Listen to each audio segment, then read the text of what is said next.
Welcome to Living Fuel TV. I'm Casey Craichy with special guest Christian Isakson. Christian, this has been a fun series.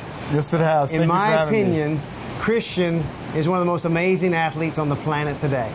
And Christian, what you've accomplished in these 5 Ironman distance races in 5 days, you know, most people can only dream of such things. But 5 Ironman races, well, quickly, like we said in most segments, the 2.4 mile swim, 112 mile bike, and then the 26.2 mile run. That's an iron distance race. But 5 in a row, yep, 5 days in a row on 5 different islands with minimal sleep. Very minimal. So it is really a superhuman accomplishment.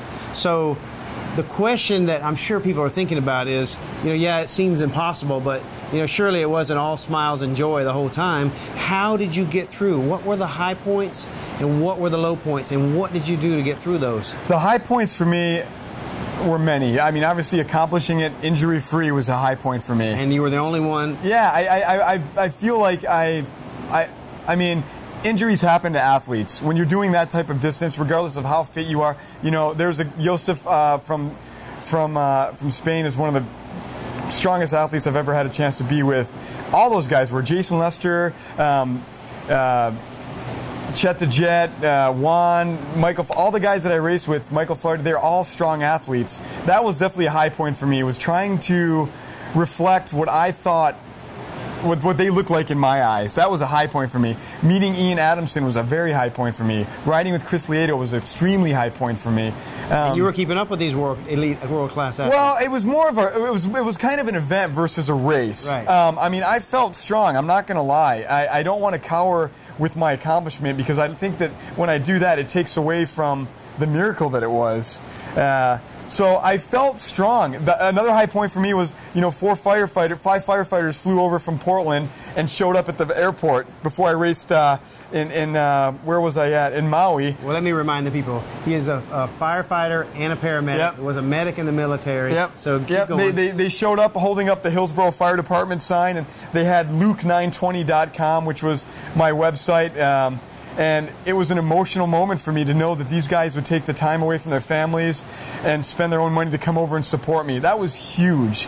Being affiliated with my great sponsors, X3.com, Ben Greenfield, who put me in touch with you, NV Shoes, all these great points. The low points was when I started to hallucinate toward the very end. I was dodging baseball hats in the road and baseballs that were being thrown at me, and I was imagining lynxes were jumping out of the bushes, and I saw images of it was Is this weird. On race 5? Yeah, Kona, the last day, I was hallucinating very, very badly. Some of the parts of it I don't remember, to be honest with you, but when not being the fastest, the strongest, and the best athlete, I will never not finish something that I start. I will. Well, there's a lesson in that for all. Yeah, I will bleed till I not cross that line. And there were segments of the time where I actually was closing my eyes, and I had a pacer, Morgan from Metabender, who was running a lot of the media, was out there pacing me, and I can remember just closing my eyes to get rid of the hallucinations and just listening to his footsteps for what seemed like an eternity. And you know, the time starts to kind of get messed up when you're at that point where your body's starting to shut down. But the last 3 miles, I dropped the hammer and I was running as strong as I started. It's like the spiritual walk. Just get through it. And so I mean, sure, a lot of prayer along the way, right? All the time. And I had people praying for me the whole time. And I could feel it. I really could. I mean, and that's the other thing. When people would ask me, how did you do this and how did you do so well? It's an easy way for me to say it's less about Christian and more about Christ. And it's the truth. And that's, you know, that's... The enemy works by voices in your head. Yep, you can't believe the lies. You can't do it. Yep, you're weak. Who are you going to save? You can't do it. And, you know, my wife had 11 letters packed in my backpack that I didn't know about, one for each day. And every day I would pull it out, and there would be a verse and just encouragement. And, you know, with her reading that, I would have that to look forward to. You know, you can do all things through Christ. In Proverbs, it talks about, you know, if you say that I'm with you, then you'll succeed. And that was huge. You know, Rhonda's my greatest sponsor. You know. As Monica is mine. Yep. I understand it well. Right next to Living Fuel.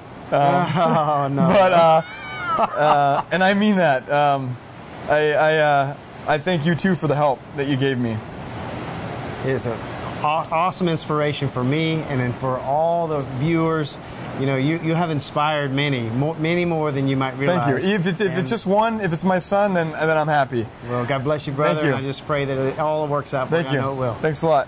Sure hope you enjoyed it. God bless you and have a great day.